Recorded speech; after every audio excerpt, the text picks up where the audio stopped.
Good morning, students. I'm Saraswati teacher here. Hope you all are safe, staying at home, learning your lessons properly. Take care of your health. Students, the previous chapter from section A and from section B, I request you all to write all the question answers in your notebook. Today I am going to start the second chapter of section A, that is the forms of the government. In the previous chapter, children, we have read about modern states like totalitarian states, authoritarian state and liberal democratic states. Today, we are going to learn about modern governments like unitary and federal form of government. So, we are going to learn their definition and comparative study. So, let us understand what is unitary system. All powers and authority of the state are vested in the highly centralized government with the following aspects.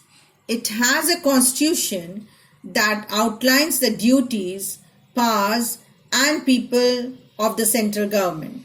Central government can give power to create lower levels of the government like cities, municipalities, provinces and regions. This power can be changed or taken back at any time.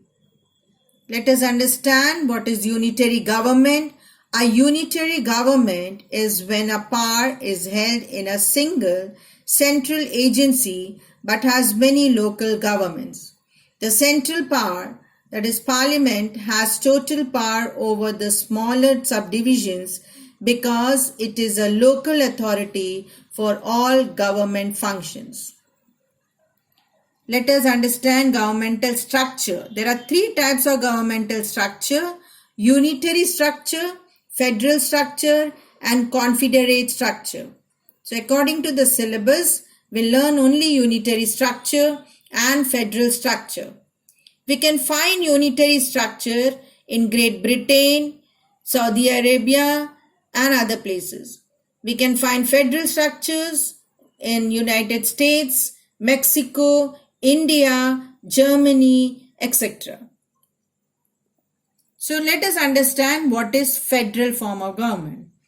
It is a form of government in which power is divided by a powerful central government and states or provinces that are given considerable self-rule, usually through their own legislatures.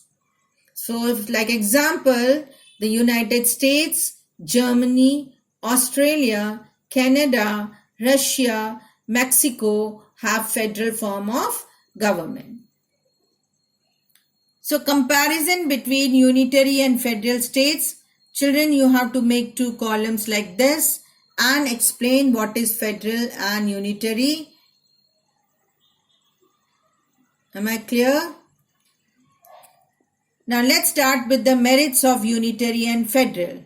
Here again you have to make two columns and write the merits of unitary and merits of federal form of government.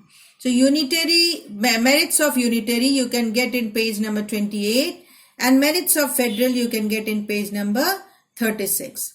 So let us understand the merits of unitary. It is a strong government, single administration, simple and less expensive, flexibility, suitable for small states, responsible for its work, very useful in meeting emergencies. Whereas merits of federal, best possible means to secure strength and autonomy, truly a democratic system, suitable for every big states, division of work between central and state government. It is a natural form of organizing a state. Let us read the demerits of the unitary and demerits of federal. Demerits of unitary you can get in page number 29 and demerits of federal in page number 37. So let us understand the demerits of unitary. It is a central government and is very powerful.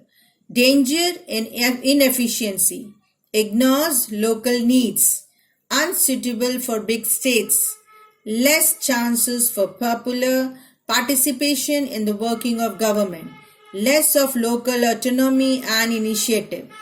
The demerits of federal form of government: the division of power between the center and the states can be a source of weaknesses, keep their relations strained due to conflicts and disputes, leads to division of responsibility, usually a rigid system, very expensive system.